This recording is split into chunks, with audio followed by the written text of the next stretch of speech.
नमस्ते दोस्तों, तो आज आपको एक बड़ी ही अचंभित एवं भयानक रहस्यमय कहानी सुनाऊंगी जिसमें आपको कुछ नई रहस्यमय बातें की जानकारी होगी। तो कृपा करके अभी चैनल को सब्सक्राइब कर ले। यह मेरा दूसरा नया चैनल है ताकि और भी रहस्यमय कहानी सबसे पहले आप तक पहुंचे। धन्यवाद। तो सुनिए। रिया बिहार के एक गांव में रहने वाली एक युवा शोधकर्ता थी जो प्राचीन लोककथाओं और सपनों के रहस्यों का अध्ययन करती थी। रिया को एक दुर्लभ क्षमता प्राप्त थी। उसके सपने इतने जीवंत और शक्तिशाली होते थे कि कभी कभी वे उसकी जागती हुई दुनिया को प्रभावित कर सकते थे। पिछले कुछ महीनों से रिया को एक भयानक सपना बार बार आ रहा था। वो 12 ज्योतिर्लिंगों के मंदिरों को देखती थी, लेकिन वे सभी अंधेरे और ठंडे थे। एक विशाल छायादार आकृति हर ज्योतिर्लिंग पर मंडरा रही थी और उनकी दिव्य चमक को सोख रही थी। रिया को लगता था कि यह आकृति उसके सारे सपनों को एक भयानक दुस्वप्न में बदल रही है। अपनी पुरानी पारिवारिक लाइब्रेरी में रिया को एक प्राचीन पांडुलिपि मिली जिसमें स्वप्न द्वार का जिक्र था। पांडुलिपि के अनुसार 12 ज्योतिर्लिंग सिर्फ पूजा स्थल नहीं थे, बल्कि वे सामूहिक मानव चेतना के स्वप्न लोक के प्रवेश द्वार थे। वे मानव जाति की आशाओं, इच्छाओं और सपनों को सुरक्षित रखते थे। पांडुलिपि में लिखा था कि अगर इन द्वारों को दूषित कर दिया जाए तो दुनिया एक दुस्वप्न में बदल सकती है। रिया समझ गई कि उसके सपने कोई कल्पना नहीं बल्कि एक चेतावनी थी। उस छायादार आकृति का नाम निद्रा चोर था, जो सपनों की शक्ति को चुराकर दुनिया में डर और निष्क्रियता फैला रहा था। पांडुलिपि में एक विशेष क्रम दिया गया था जिसमें रिया को हर ज्योतिर्लिंग का दौरा करना था ताकि वो स्वप्न द्वार को फिर से जगा सके। उसने अपनी यात्रा शुरू की। सोमनाथ आशा का द्वार। यहाँ पहुंचकर उसने रात को ध्यान किया। अपने सपने में उसने सोमनाथ को एक उज्जवल प्रकाश से भर दिया। जैसे ही उसने ऐसा किया, वास्तविक दुनिया में लोगों के मन में आशा की एक लहर दौड़ गई। महाकालेश्वर साहस का द्वार। उसने अपने सपने में एक भयानक राक्षस से लड़ाई की। उसे हराते ही लोगों में खोया हुआ साहस वापस आ गया। केदारनाथ भक्ति का द्वार। अपने सपने में उसने भक्ति की एक धुन गाई जिससे लोगों के दिलों में एक नई आस्था का संचार हुआ।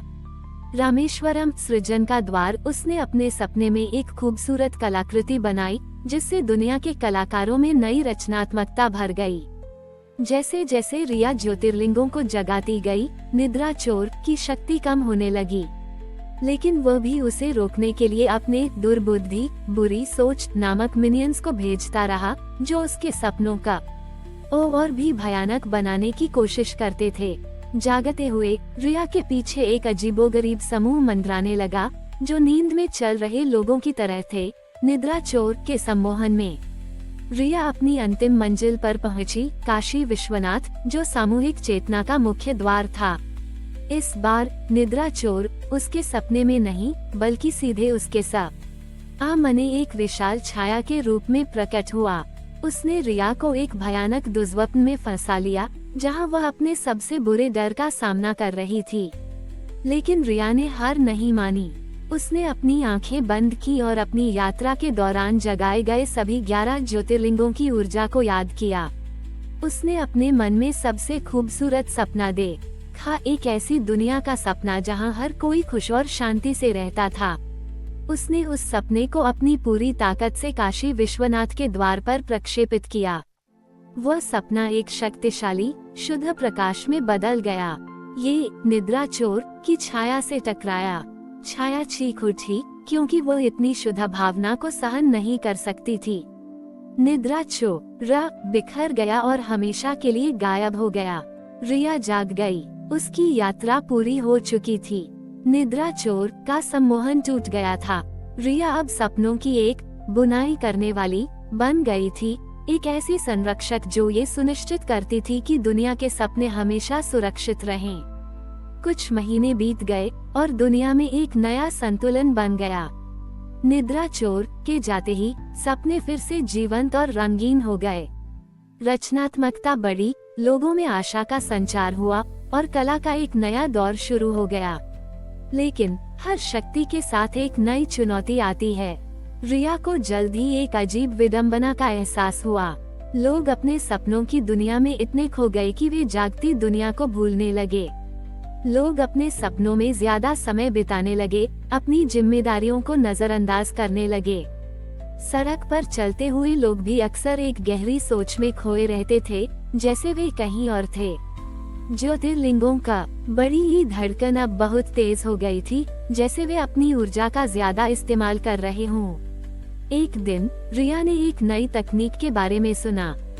एक शक्तिशाली टेक कंपनी ऑरा इनोवेशंस ने एक डिवाइस लॉन्च किया था, जो लोगों को एक साझा वर्चुअल स्वप्न लोक में प्रवेश करने की अनुमति देता था। इस स्वप्न लोक में आप कुछ भी कर सकते थे, उड़ सकते थे, दुनिया की सैर कर सकते थे या अपने सपनों का जीवन जी सकते थे। रिया को जल्द ही एहसास हुआ कि यह सिर्फ एक तकनीक नहीं थी। ये कंपनी ज्योतिर्लिंगों से शुद्ध स्वप्न ऊर्जा चुरा रही थी और लोगों की चेतना को अपने बनाए हुए डिजिटल पिंजरे में कैद कर रही थी। निद्रा चोर सपनों को दूषित कर रहा था, लेकिन ये कंपनी सपनों को ही कैद कर रही थी। रिया का नया मिशन था जागृति और स्वप्न के बीच संतुलन बनाना। उसे कंपनी के मुख्य सवा का पता लगाना था और ज्योतिर्लिंगों के द्वार को उनसे तोड़ना था। उसने अपने दादाजी की पांडुलिपि में एक और गुप्त सूत्र पाया, एक जागृति का अनुष्ठान जो सपनों को वास्तविकता से जोड़ता था। यह अनुष्ठान कृष्णेश्वर में किया जाना था, जहां कंपनी का मुख्य डेटा सेंटर था। रिया उस डेटा सेंटर में घुस गई, जो किसी प्राचीन मंदिर से कम नहीं लगता था। अंदर कंपनी का सीईओ मिस्टर शर्मा अपने डिवाइस के सामने खड़ा था, जिसने दुनिया के हजारों लोगों को एक साथ जोड़ा हुआ था। तुम यहाँ क्या कर रही हो?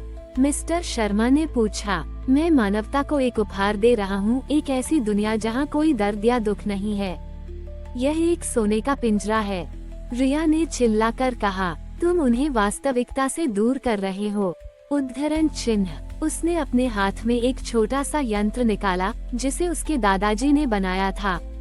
ये कैमरे जैसा था, लेकिन यह विचारों को कैद कर सकता था।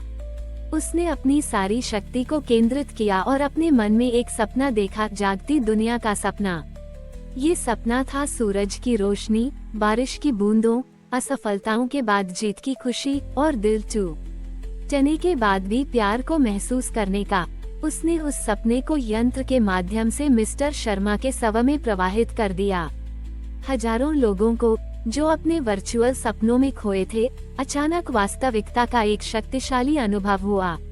उन्हें अपनी जिंदगी, अपने परिवार और अपने सपनों के लिए संघर्ष याद आया। वे अपने डिजिटल पिंजरे से बाहर आना चाहते थे। मिस्टर शर्मा की मशीन में गड़बड़ हो गई और वह बंद हो गई। लोगों की चेतना वापस उनके शरीर में लौट आई। रिया ने एक बार फिर दुनिया को बचाया था। वो अब सिर्फ सपनों की संरक्षक नहीं थी, बल्कि जागृति की द्वारपाल भी थी। उसका काम ये सुनिश्चित करना था कि लोग सपने देखें, लेकिन उन्हें सच्चाई की कीमत पर नहीं। वो वापस अपने गांव लौट आई और अब वो लोगों को ये सिखाती थी कि सपनों को कैसे जीना है और वास्तविकता को कैसे संजोना है। वर्षों बीत गए और रिया एक शांत, बूढ़ी महिला के रूप में अपने गांव में रहती रही। वह अब साहसिक यात्राओं पर नहीं जाती थी, लेकिन उसकी चेतना लगातार सक्रिय रहती थी। वह जानती थी कि उसने निद्रा चोर को तो हरा दिया था, लेकिन अब उसकी जिम्मेदारी एक नए प्रकार की थी, स्वप्न और जागृति के बीच एक शाश्वत संतुलन बनाए रखना। उसने महसूस किया कि यह संतुलन केवल उसकी शक्ति पर निर्भर नहीं था, बल्कि यह मानव चेतना की सामूहिक इच्छा से जुड़ा हुआ था। अगर लोग वास्तविकता की खूबसूरती को भूल जाते, तो ज्योतिर्लिंगों की ऊर्जा कमजोर पड़ जाती। अपनी जिंदगी के अंतिम दिनों में रिया ने अपने दादाजी की पांडुलिपि में एक और पृष्ठ जोड़ा। इस बार यह कोई अनुष्ठान नहीं था, बल्कि एक सूत्र था। उसने लिखा, जिस तरह सुबह का सूरज रात के सपनों को मिटाता नहीं, बल्कि उन्हें दिन के उजाले में संजोता है, उसी तरह वास्तविकता सपनों को नष्ट नहीं करती, बल्कि उन्हें पूरा करती है। उसने ये सूत्र अपने ज्ञान का सार बना दिया। अपनी अंतिम सांस लेने से पहले रिया अपने गांव के पास एक छोटे से पुराने मंदिर में गई। यह कोई ज्योतिर्लिंग नहीं था, लेकिन यह उसके दिल के सबसे करीब था, क्योंकि यही उसने पहली बार पत्थरों की धड़कन महसूस की थी। उसने अपने हाथ मंदिर के पत्थरों पर रखे और अंतिम बार अपनी चेतना को ज्योतिर्लिंगों के विशाल नेटवर्क से जोड़ा। मैं अब जा रही हूँ, उसने धीरे से कहा, लेकिन मेरा काम यहाँ रहेगा। उसकी चेतना उसके शरीर से अलग हो गई और हवा में एक अदृश्य ऊर्जा के रूप में फैल गई। वह ज्योतिर्लिंगों के नेटवर्क में समा गई, एक शाश्वत द्वारपाल बनकर। उसने एक भौतिक दीवार नहीं बनाई, बल्कि एक आध्यात्मिक पुल बनाया, जो सपनों और सच्चाई के बीच हमेशा संतुलन बनाए रखेगा। रिया की मृत्यु के बाद उसकी पांडुलिपि उसकी अलमारी में पाई गई। उस सूत्र को लोगों ने पढ़ा और उसकी बात को समझा। वे अब अपने सपनों को सिर्फ सपनों के लिए न बड़ी ही जीते थे, बल्कि उन्हें अपनी वास्तविकता को बेहतर बनाने के लिए जीते थे। ज्योतिर्लिंगों की सांसें अब एक लय में थीं, और उनकी आभा अब सिर्फ शक्ति की नहीं, बल्कि संतुलन की थी। रिया ने दुनिया को एक नायक के रूप में नहीं, बल्कि एक मार्गदर्शक के रूप में बचाया था, जिसने हमें सिखाया कि जीवन के असली जादू को पाने के लिए सपनों और वास्तविकता दोनों को अपनाना जरूरी है। हमारी और भी आध्यात्मिक एवं अनोखी कहानियाँ देखने के लिए हमारे चैनल पर जाएं तथा धार्मिक एवं पौराणिक अनोखी कहानियाँ हमारे चैनल पर है, कृपया जाके देखें तथा हमारे चैनल को सब्सक्राइब करके रखें और वीडियो लाइक जरूर करें। धन्यवाद।